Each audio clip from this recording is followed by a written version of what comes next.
Imagine this. You wake up one morning, look at your life, and realize that if you keep living the way you are, the next 5 to 10 years won't look much different. Same paycheck, same stress, same cycle, and maybe even worse. That's the moment most people avoid because it's uncomfortable. But here's the truth. This uncomfortable moment is the beginning of everything. The reason most people never get ahead isn't because they're not smart enough or hardworking enough. It's because they're drifting. They're living on autopilot, following the same routine, chasing distractions, and waiting for something magical to happen. But nothing changes until you decide to stop drifting and take control. The real game changer is what I call your anti-vision. Instead of asking, what do I want in life? You first ask, what do I absolutely refuse to tolerate anymore? Because sometimes clarity comes not from desire, but from disgust. When I realized this in my own life, it was like a switch flipped. I was tired of being broke, tired of pretending to be okay, tired of watching time slip by. I grabbed a piece of paper and wrote down everything I hated about where I was headed. Struggling financially, never feeling free, always depending on others' approval, watching my potential rot while doing nothing. And you know what happened? That list gave me more energy than any dream board ever did. Because now I wasn't just chasing a vague dream, I was running away from a nightmare I refused to live. See, most people lose the game of life because they don't even know they're playing one. They think it's random. They think success is luck. But life has rules, and one of the first rules is this: the crowd always chooses comfort over growth. If you just follow the crowd, you end up where they end up, stressed, broke, and regretful. That's why if you want to get ahead of 99% of people, you don't need to be special. You just need to stop drifting. You need to stop following the masses and start living deliberately. And here's the secret nobody tells you. Getting ahead isn't about doing more, it's about doing less. But with clarity. Instead of saying yes to everything, you decide on one vision, one lane, one commitment. That's how momentum builds. Not from scattering your energy, but from concentrating it. Think of it like light. A flashlight is weak because it spreads in every direction. A laser cuts through steel because it's focused. Your life works the same way. But here's where it gets real. Once you write your anti-vision and commit to a new path, you'll need to disappear. Not vanish into thin air, but disappear from distractions, from environments that pull you back, from people who don't understand your new path. I had to disappear from noise, scrolling, gossip, even some friendships. It wasn't easy, but that silence became the space where growth happened. Because when you're not distracted, you finally hear your own calling. Now let me tell you something that might surprise you. Success isn't glamorous in the beginning. It's boring. It's fundamentals, repeated daily. It's waking up earlier than you feel like. It's building habits when no one claps for you. It's practicing skills in private when no one notices. And that's why most people quit. They confuse boredom with failure. But in reality, boredom is the training ground where you build the foundation that later looks like overnight success. I realized that my life changed not when I tried to do everything, but when I chose one or two things and went deep. For me, it was learning to sell and create. Selling taught me how to provide value, and creating taught me how to multiply it. Day by day, those small repetitions built something bigger than I imagined. And here's the best part. You don't need decades for this shift. If you're serious, if you apply this level of focus, in 6 to 12 months, you can leap ahead of almost everyone around you. Because here's the truth. Most people waste years drifting. But if you spend even 1 year with extreme clarity, focused vision, and boring discipline, you create separation so wide, it feels like magic. And the good news? Anyone can do it. But only if you're willing to face your anti-vision, commit to your vision, disappear from distractions, and fall in love with fundamentals. If you want to get ahead of 99% of people, the very first step is awareness. And not the shallow kind of awareness where you nod along to motivational quotes or say, yeah, I know life is hard. I'm talking about a gut punch awareness that forces you to open your eyes and look at where the masses are really headed. Look around. Most people live on autopilot. They wake up, scroll their phone, drag themselves to jobs they hate, and then numb themselves at night with TV or games. waiting for the weekend just to repeat the cycle again. And if you zoom out further, you'll see what this path actually leads to. Debt, regret, lost potential, and an old age filled with the words, "I wish I had." That's not dramatic, it's statistical. Most people never escape paycheck to paycheck. Most people retire broke. Most people die with their best ideas still trapped inside them. This is the awareness you need to face, even if it feels uncomfortable. Because unless you see clearly where drifting leads, you'll keep drifting right alongside them. Awareness is like turning on the light in a dark room. You suddenly see all the obstacles that were tripping you before. And once you see, you can't unsee. That's why this first step is so powerful. I had my own moment of awareness when I realized that if I didn't change, my future would look exactly like my present. Broke, stuck, waiting for something that wasn't coming. I saw people around me doing the same thing for decades, and it hit me. If I just keep going with the crowd, I'll end up where the crowd ends up. And I didn't want that. That disgust, that holy discontent, woke me up. The Bible talks about this too. Proverbs says, "The prudent see danger and take refuge, but the simple keep going and pay the penalty." Awareness is seeing the danger of drifting with the masses and refusing to keep going blindly. Even Jesus said the road is broad that leads to destruction, and many find it. But narrow is the way that leads to life, and few choose it. Awareness means deciding, I won't follow the broad road, even if everyone else does. In practical terms, this looks like stepping back and honestly evaluating your environment. Ask yourself, what are the people around me aiming for? Where will this lifestyle lead in 10, 20, 30 years? If you don't like the answer, that's your wake-up call. Because awareness without decision is useless. But awareness followed by a decision, that's where power begins. It's also important to realize that the masses aren't evil. They're just programmed. School trains you to follow instructions. Jobs train you to depend on a paycheck. Media trains you to consume instead of create. And because everyone is stuck in the same programming, it feels normal. But normal is broke. Normal is distracted. Normal is wasted potential. Awareness is deciding that normal is not your destiny.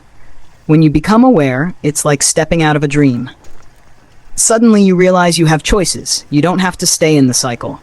You don't have to keep doing what everyone else does. And that decision, to live awake, not asleep, is the first real separation between you and the 99%. And here's the powerful truth. You don't need to be perfect to make this shift. You just need to be awake. The moment you stop living mindlessly and start seeing with clarity, you're already ahead of most people. Because awareness itself is rare. Most will avoid it because it's painful. But for those who face it, awareness becomes the seed of transformation. So the first process is this. Look at where mindless living leads and decide that's not where you're going. Choose awareness over autopilot. Choose the narrow path. That one choice doesn't just change your day, it changes your destiny. The next process is what I call anti-vision clarity. If the first step, awareness, wakes you up to the fact that following the crowd leads to mediocrity, this second step makes that realization so sharp and so personal that it creates an inner fire. Anti-vision clarity is simply this. Write down everything you absolutely despise about a possible future version of yourself, then let the discomfort of that picture fuel your action today. Most people create vision boards, filled with dream cars, vacation homes, and smiling families on the beach. Nothing wrong with that. But often those pictures don't move us deeply because they feel far away. What does move us immediately is the thought of what we'll become if we don't change. This practice works because the human mind often runs harder from pain than it runs toward pleasure. Think about it. Most people don't go on a diet because they suddenly love salads. They do it because they hate what they see in the mirror, or they fear a doctor's warning. Pain can be a gift if you harness it. I remember sitting down one night, broke and frustrated, and writing out what my life would look like if I just kept going as I was. I pictured myself 10 years older, still living paycheck to paycheck, still struggling to pay bills, still explaining to my kids why we couldn't afford things. That vision hurt. But instead of letting it crush me, I let it push me. It was like a holy anger. This will not be my story. That energy drove me to take action when motivation wasn't enough. The Bible says in Proverbs 29:18, where there is no vision, the people perish. But here's the hidden truth. It's not just a positive vision we need, it's also an anti-vision of what we reject. When you know exactly what you refuse to become, you become dangerous to the status quo. You move differently because you're not just chasing dreams. You're running from nightmares. James Clear, in his book Atomic Habits, explains something similar when he says, "We do not rise to the level of our goals. We fall to the level of our systems." If your system is drifting with the masses, your anti-vision shows you where that system leads. It's like standing at a crossroads. On one path, you see the dream life. On the other, you see the default life.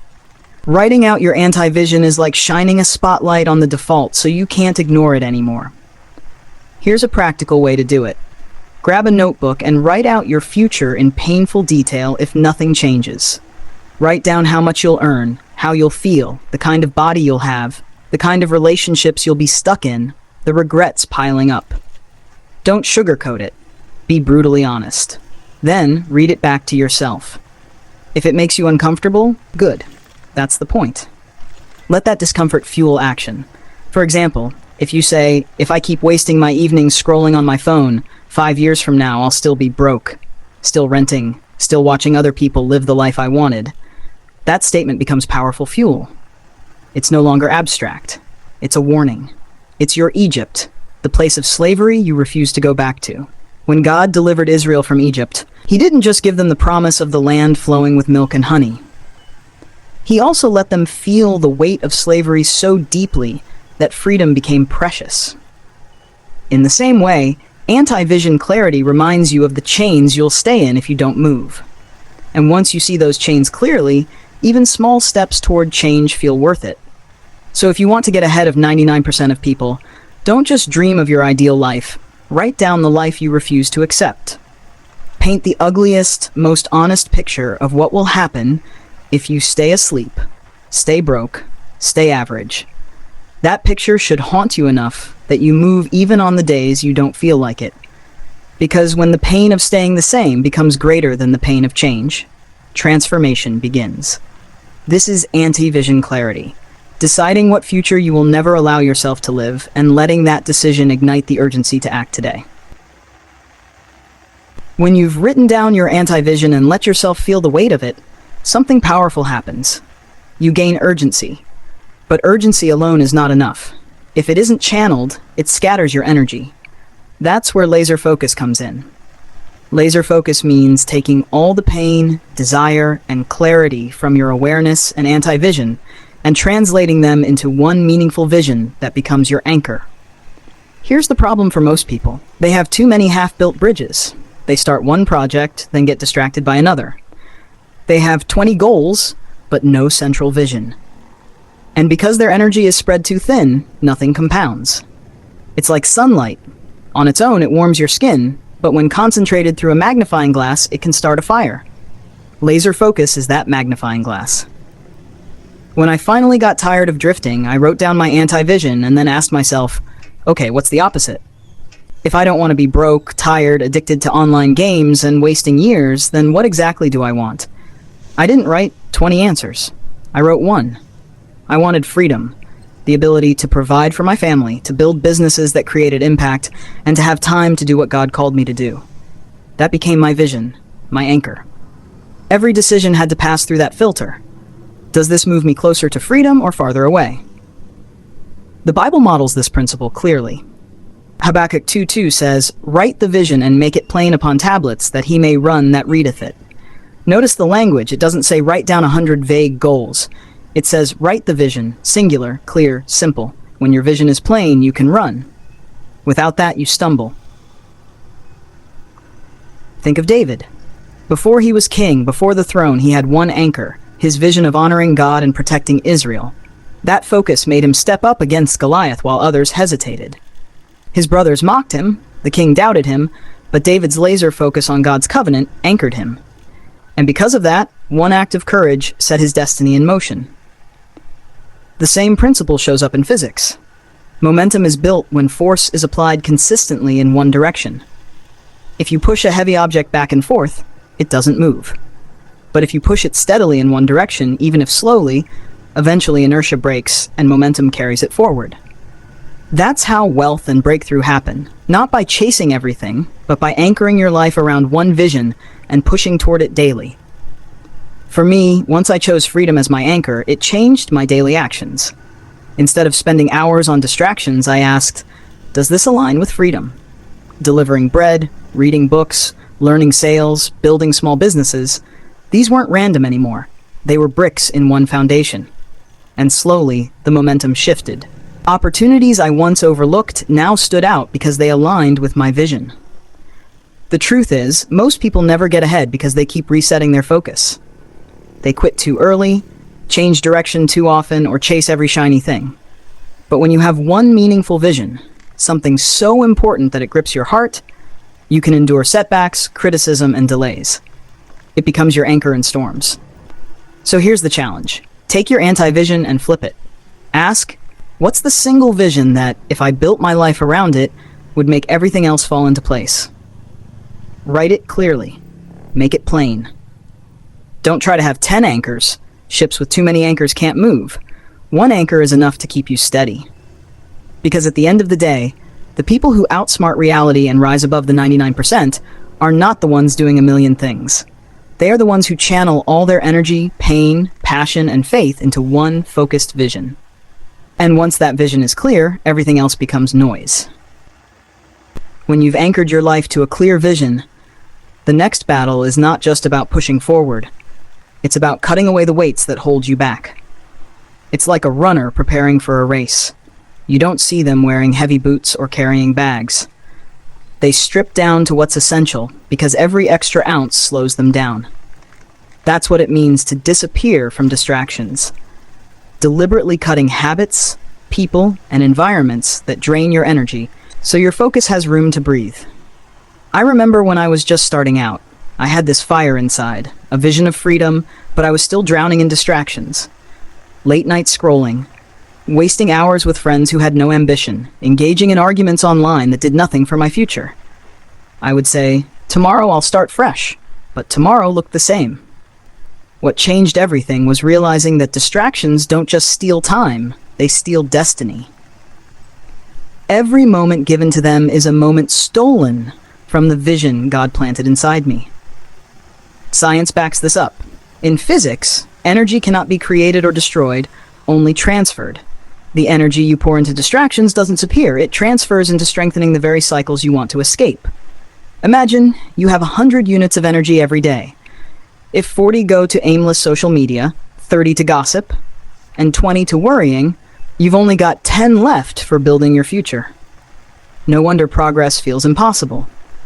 But if you redirect even half of that wasted energy, the momentum compounds. It's also like resonance in physics. When two objects vibrate at the same frequency, they amplify each other. But if they're out of sync, the energy is lost as noise. The people you surround yourself with work the same way. If they resonate with distraction, fear, and small thinking, your energy gets canceled out. But if they vibrate with vision, courage, and faith, you amplify each other. Cutting out the wrong voices isn't just preference. It's survival. The Bible is blunt about this. Hebrews 12:1 says, "Let us lay aside every weight and the sin which doth so easily beset us, and let us run with patience the race set before us." Notice, it doesn't just say lay aside sin, but weights. Weights are not always evil. Sometimes they're just unnecessary. Netflix isn't evil, but if it consumes hours that should be invested in your calling, it becomes a weight. Some friendships aren't evil, but if they keep you stuck in mediocrity, they're weights. And Scripture says, lay them aside. Jesus modeled this too. When he went to raise Jairus' daughter from the dead, the room was filled with mourners who laughed at him when he said, "She is not dead, but asleep." What did he do? He put them all out. He knew that to release resurrection power, the environment had to shift. Sometimes, you have to put people out of your inner circle, not because you don't love them, but because their energy cannot mix with your miracle. In my own life, I had to make these cuts. I stopped hanging around certain circles that only pulled me back. I turned my phone into a tool, not a trap, deleting apps that swallowed my time. I even changed my environment, spending more time in quiet places where my mind could think, pray, and create. At first it felt lonely, even harsh, but soon I realized I wasn't losing anything. I was gaining space for growth. Here's the reality. Distractions are like weeds. You don't have to plant them. They grow naturally. But if you don't pull them out, they choke the fruit. And the scary part? Distractions don't usually look dangerous. They look harmless. One more video, one more hangout, one more delay. But over time, they stack up into a life wasted. So disappearing from distractions is not about becoming antisocial or paranoid. It's about intentional pruning. John 15:2 says, "Every branch that bears fruit, he prunes, that it may bear more fruit." God himself prunes, and he expects us to do the same. It hurts at first, but it multiplies fruitfulness later. The question you need to ask yourself is this: what drains me? What habits, people, or places pull me away from my vision? And am I brave enough to disappear from them so I can appear in the life God designed for me? Because the truth is, you can't hold on to every weight and expect to fly. When you disappear from distractions, something powerful happens. Clarity sharpens, energy multiplies, and your vision accelerates. Suddenly, what once felt impossible becomes possible. Not because life got easier, but because you finally stopped leaking energy to things that never mattered. And just like in physics, when you reduce friction, objects move faster with less force. Distractions are friction to destiny. Remove them, and momentum carries you further than you thought possible. When we strip away distractions and channel our energy into what truly matters, there's still one final test that separates those who rise from those who remain average: the mastery of boring fundamentals. This is where many people quit because it doesn't look glamorous, it doesn't feel exciting, and it doesn't bring instant gratification. But the truth is, all great achievement, whether in wealth, health, or calling, rests on the simple repetition of basics until they become second nature. Think of Bruce Lee's famous line, "I fear not the man who has practiced 10,000 kicks once, but I fear the man who has practiced one kick 10,000 times." That's mastery. It's not about variety, it's about depth. The person who spreads their energy chasing every new hack, every trend, every shortcut remains shallow, but the one who commits to boring fundamentals, practicing, refining, repeating, builds a depth of power that cannot be faked. In my own journey, I learned this lesson the hard way. Early on, I was chasing quick wins. I tried every shortcut I could find, whether in business, habits, or even in prayer. I was jumping from one strategy to another, hoping something would magically work. And sure, I saw small bursts of excitement, but nothing sustainable. It wasn't until I committed to repetition, the daily habits, the disciplines that didn't look exciting, that momentum started to build. Things like showing up consistently, creating every day, reading, praying, practicing sales conversations, writing, refining my skills over and over. The boring stuff. And that's when growth became inevitable. There's even science behind this. Neuroscience tells us that repetition strengthens neural pathways. Every time you repeat an action, you're carving a groove in your brain, making the behavior more automatic. At first it feels clumsy and forced, but over time it becomes effortless. That's why athletes practice drills for hours. That's why musicians rehearse scales endlessly. They know that in the heat of battle or performance, you don't rise to the occasion. You fall to the level of your training. The Bible affirms this principle too. In Galatians 6:9 it says, "Do not grow weary in doing good, for at the proper time you will reap a harvest if you do not give up." Notice, doing good is repetitive. It's daily sowing, daily tending, daily watering, and only those who stay consistent see the harvest. Jesus himself modeled this. He often withdrew to pray, again and again. He taught the same truths in different places, again and again. His miracles came from alignment with the Father and consistency, not rushing or skipping steps. What's fascinating is that society conditions us to despise repetition. We want excitement. We want newness. We want a life that looks like the highlight reels we see on social media. But real transformation is rarely flashy. It's usually hidden in boring fundamentals. Waking up early, managing your money, eating right, practicing gratitude, refining your craft, investing consistently, staying faithful in prayer. I can trace my breakthroughs directly to when I embraced this truth. I stopped looking for the next big thing and started repeating the right small things.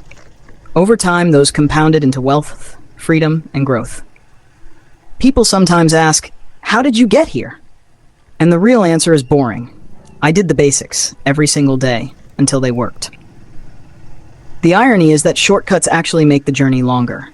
You waste years hopping from one quick fix to another sack instead of investing that time into mastery. Fundamentals might feel slow, but they're the fastest path because they build something that lasts. Think of a tree. No one gets excited watching a tree grow because it's slow, steady, repetitive, but given enough time, it becomes unshakable. Meanwhile, weeds grow fast and look impressive at first, but they die just as quickly. Your vision, your calling, your wealth, it needs to be a tree, not a weed. So what does this look like practically? It's picking a few key fundamentals in your life and committing to them daily. If you're building wealth, that might mean mastering saving, budgeting, selling, and investing. If you're growing spiritually, it's prayer, reading, fellowship, and obedience. If you're building a business, it's showing up, serving, creating, selling, refining, again and again. Not glamorous, but powerful. And here's the conclusion.